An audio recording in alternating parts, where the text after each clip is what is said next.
Bet. We say good morning to Shay W. Still want to know what the W stands for. Norley. You got to guess. I've told you. Good morning, boys, on a Wallace. Wednesday. Is not Wallace. Okay. Good morning. How are you? Wilson. I'm doing great, Hoodie. How are you? I'm well, It is thank not you. Wilson. Not Wilson. We're It's gonna also not well. How about Winston? Nope. we're gonna do this the rest of the show. Try. All right, go ahead. It's Westinghouse, but go ahead. Westinghouse. It is not Westinghouse. The first check I got in the business was from Westinghouse. That's it. It was. I still have it someplace. Westinghouse. That's a nice, rich name, right? Shay Westinghouse Norling. Oh is. my God. What about Wallace? It's not Wallace. A bit asked and answered, sir. Westinghouse would be like the richest suburban last name in history. It'd be great. Westinghouse is like one of the parody white characters on the Chappelle Show. Like that's the first name of the parody white guy on Chappelle's show. Westinghouse Williams or something. Yeah, Shay Westinghouse Norling. I think it sounds great. Good rich name. With that name, you have to wear an ascot every day. That's exactly right. Wow. Coming in a cardigan. Warren. Nope. Waverly. Oh, now you're just on a Okay. page. You're not going to find it on that page. We I move can now- promise you that. We move now to Shay Norling with shot or no shot. All right, I want to ask about Jeremy Fowler, who wrote up the future of Washington's defense yesterday, saying that many around the league believe they could be interested in taking offers for defensive tackle Jonathan Allen. Allen is owed $30 million over the next 2 seasons. It's below market value for defensive tackles. And Fowler believes that with 3 tackles on their roster, they're going to have a decision to make, either a restructure or a trade for Jonathan Allen, who had 5.5 sacks last year and graded on the higher end of pass rushers in the tackle position at PFF. So, shot or no shot, the Bears should try to fix their hole at 3 technique by trading for Jonathan Allen. We're rebuilding the Commanders' defensive line in Chicago. So Price went up. Yes. Yesterday's price Yes. is not today's price. okay, so what is the price for that, Cap? It's something that's needed. It's glaring on the depth chart. So what's the price for that? Jonathan Allen, They're reportedly asking for a first-round pick. no shot. He's 29. No shot. No, I'm not interested. Thanks. I'll pass. Now with the Bears, where would that first round pick be? Well, since we're winning the Super Bowl, 32. I mean, you would hope Yeah. somewhere 20 to 32 range. Mm-hmm. Yeah, I'm not. 29 turning 30? No, I'm going to pass. Thank you. You want a younger asset in that spot, right? I do. Now, if you tell me I can get him for a third, yeah, I'd probably take a shot. A first? No, thanks. Oh, the K in your last name stands for Karnisovas, huh? Oh, that cuts with a knife. He's saying that you're a settler. If you missed that, he called you a settler. I know what he's intimating. Yes. I'm not willing to give up a first. He's Ryan Pace in there. He's willing to throw first around It's not going to be a manhole first. coverage. It took a second-round pick to get Montez Sweat, who's a much better player. And who's also much younger. Exactly. So why is it going to cost me a first to get an older, worse player? Well, that's why I asked the question. I said, I'm telling you, that's what they're asking for. They could ask for the heaven and the earth. They're not going to get it. Well, that's why I asked the question, what would it be worth? What's the price? That's what I would say. I would say no shot anyway, but I'm just saying that what's the price? Is it anything is negotiable, as you well know. You say they're asking for the first, but couldn't they settle for a second or third? Multiple picks down the road? Could be. Could be. Plus, he wants a new contract. Where am I getting? I can't pay everybody. I cannot. Well, today's NFL.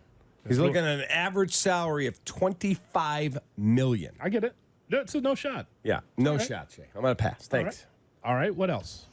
All right, after an offseason where the front office and manager espoused success in getting the locker room back on track and the effort level higher on a day-to-day basis, as well as the approach at the plate better, the White Sox rank 30th out of 30 teams in. Deep breath.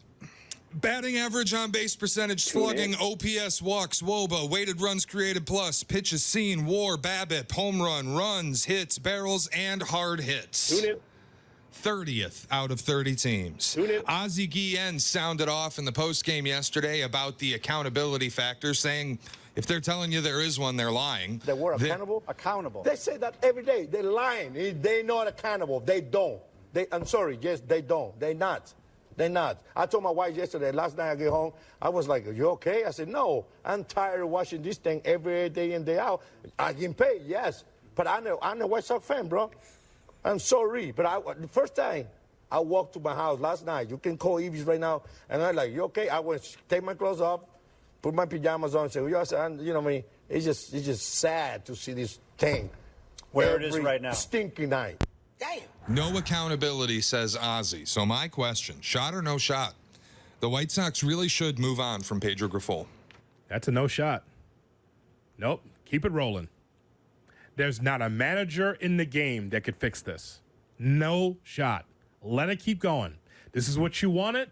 Just keep rolling. It's not like people are saying, I'm not going to the game if Pedro Grifol continues to be the manager for this ball club. It doesn't matter. They're going to lose 100-plus ball games, whether Grifol's there or not. It does not matter. There is no shift in philosophy that's going to change this. It comes down to talent. Look at the roster. That's all you need to know. Okay, I don't agree with Hoodie on this one. I would fire his ass. I've already said that. He should already be gone. Because when you allow an era of no accountability, we've seen guys not hustle. We've seen guys make mental mistakes. Yeah, you may lose ball games, but guess what? They're going to play a certain way here, or you're not going to play. I don't care if Jonathan Hood's at shortstop. If he plays the game the right way, he may not move as well as Shoemaker or whoever's out there, or this guy or that guy. I'm playing him. I'm setting a freaking standard of how we're going to play. I personally would love to see Ozzie take that job. Not sure that the White Sox are willing to do that. But if you tell me, what's the name of the bench coach?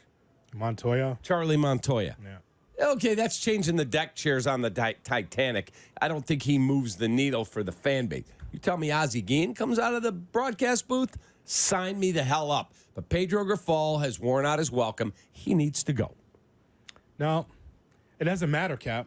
It does not matter. This is not one of those situations where a team is on the precipice of getting to 500 or you need a manager to tighten the screws. There are no screws. Hoodie, can I try to sell you a pen on something, though? Go ahead. This is a season where nobody expects them to win. There is no manager that you can call up that's going to turn them into a team that could approach 500 or really get reasonably better. But this is a season where you've already called up your number 4 prospect in Brian Ramos. Who knows how long he'll be here. You're probably going to call up Colson Montgomery at some point. The young guys are going to start coming up and getting some at-bats and getting opportunities. If they come up into this laissez-faire nonsense where the veterans have no accountability and Tommy Pham, I'm just here to get my money. And no, like, Yeah. you can't bring kids who need to develop into that kind of environment. Shay, that's not changing anytime soon, though. You put a new manager in there, it's going to be the same environment. I mean, they're still going to lose 100 games. They'll do it next year. But are you? You guys just do not listen. I said that this is not going to get turned until 2031. And the reason why is because you don't have enough even in the farm system to grow. You could trade a lot of the assets that you think there are assets on this team. But again, the organization doesn't have the commitment to winning, and neither does the ball club. I mean, the whole organization does not have the commitment to winning. This is a whole entirely different kettle of fish we're talking about here with the White Sox. Yeah, this is the worst that we've ever seen. It 100% agree with you. However, 2031 is 7 years away. Yeah. You can become competitive. I'm not telling you you're going to be the 27 Yankees, but you absolutely can become competitive much more quickly than that without having to spend into oblivion. But when you allow a team to look this, as the word he used, laissez-faire, going through the motions, going to get our ass beat again today, it permeates everybody going to work, just kind of hanging their head. Oh, God, here we go again. No! Pedro, thanks. Here's your money. Get out. And by the way, there is no like ass kicker in baseball that's going to be able to light a fire under this team. No, it's not like a scrappy A's team, right? Scrappy, hanging in there and they get their ass kicked yesterday. But the point is, though, they're playing better baseball than the White Sox. No question. All I'm telling you is that whether Grifol and my indifference to Grifol started from the beginning. If you remember, You didn't like him the day they hired him. Okay, Pedro Grifol, not hot, now another name, not hot in the streets. You want the Kansas City model of all models. You want the Royals model. Okay, that's what you want. And so he's the manager of the ball club. So that was the decision that was made after Tony La Russa. I said that guy's not going to move the meter. You're a bench coach from the Royals, and now you're the manager of this White Sox team. No. The only reason why that anyone would want him fired is because you're just tired of seeing him in the press conferences saying nothing. And that's fine. But by the way, the next manager also is going to be in a press conference saying nothing. And the team will not get better. It starts, as Sylvie would say, at the top. It starts with Chris Getz, a neophyte himself in the position. Correct. So even though I like some of the staff members he has, it takes a while for this thing to build. This ain't the Orioles where you're going to lose 100 games and all of a sudden now you're a contender. Oh, no. You're starting from the ground. From the ground. Agreed. But I cannot allow my team. They're 8-28. That ain't gonna get. But the fundamentals ain't gonna get better with another manager. That's what I'm saying. It's just not. It's just not. They need talent. It starts with talent, with bodies. But couldn't the culture get a little bit like I get worried about the prospects coming into a culture that just sucks. I agree. The culture is going to be the same. Not a lot of people at the ballpark. Indifference from the media. It's going to be the same. Okay, let me ask you a question. The only way that changes is if you have a front office and an ownership with a commitment to winning. Okay, let me ask you a question. We have a standard of how we're expected to do our job here. We have to be on time. We have to be prepared, and all the shows are. They're here ready to go to play hard every day. But what if you were straggling in at 7:06, show started at 7, and J-Moore, who's the first guy in here, J-Moore's rolling in at 6:45, no chance to get any audio set, nothing. And that was tolerated by Danny. That, in the end, it personal responsibility that we all have to be ready to go. But the man upstairs has to also, being Pedro, has to say, J-Moore, you're a talented cat, man, but that's not going to be tolerated. And Shea and Kap and Hoodie, and that's a new manager who says the culture is changing here. That's it. I can't let this guy manage this team all year. I don't know why you brought religion into it. The good Lord has nothing to do with the White Sox. Here's Shea Norling. Shea? It's certainly not this White season. Sox fan. You said the good man upstairs. You said the man upstairs, didn't you? I meant Danny. He's God? No, he's the boss. If he tolerates it, it falls on his ledger. Seriously. It's not getting better. I don't know what you guys are looking at. I'm not expecting them to all of a sudden play 6:55 baseball. Wow, they're right back in the... No. But I am expecting someone to walk in there and go, this nonsense, this mental mistakes, all of this, not going to be tolerated here, or you can go play for the Schaumburg Boomers. My point exactly. Like, I'm not expecting a manager to come in and kick Tommy Pham's ass. Frankly, I don't care. Tommy Pham's not going to be here in 3 months. The same thing with some of the other veterans. Eric Fetty, I don't care what Eric Fetty does. He ain't going to be here past July. Okay. But when Colson Montgomery comes up, I'm hoping that he's not given the same long leash everyone else has gotten. Or the kid they just brought up, just do Ramos. everything. Yeah, Brian Ramos. I want Brian Ramos to understand we're going to have a standard here. We may get our head beat in. We're going to get better, but you're going to play the right way or you won't be here. Yes. And Pedro doesn't engender that type of support. And neither does Chris Getz. I'm just saying. I mean, Right. it's all encompassing. It's more than just playing the right way. Play the right way, you still lose 100 ball games. Don't disagree. Because you can't win without talent. You're going to tell me that the next great catcher on this ball club is Corey Lee, even though he's a good backstop, but that's not what you're talking. That's not what you're looking at. Nicky Lopez, who can't get an RBI and 100 at bats. Sneak in one more, Shea, because we got around the NFL. All right, yeah, the Cubs have a bit of a growing problem in the form of Ian Happ's bat. It's been cold all season. He's below average in OPS plus at 88.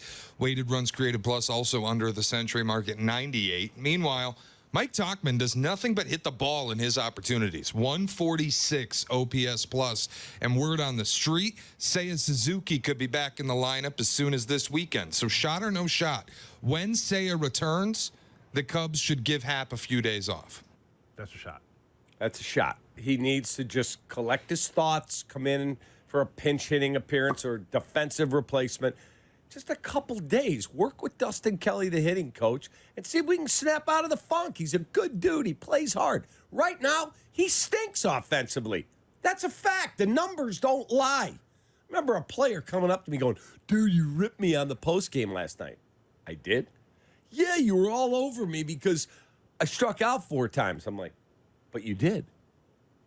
Yeah? What do you want me to say? You left 9 guys on base. What do you want me to say? You were the player of the game? He's bad right now, offensively. Sit him down.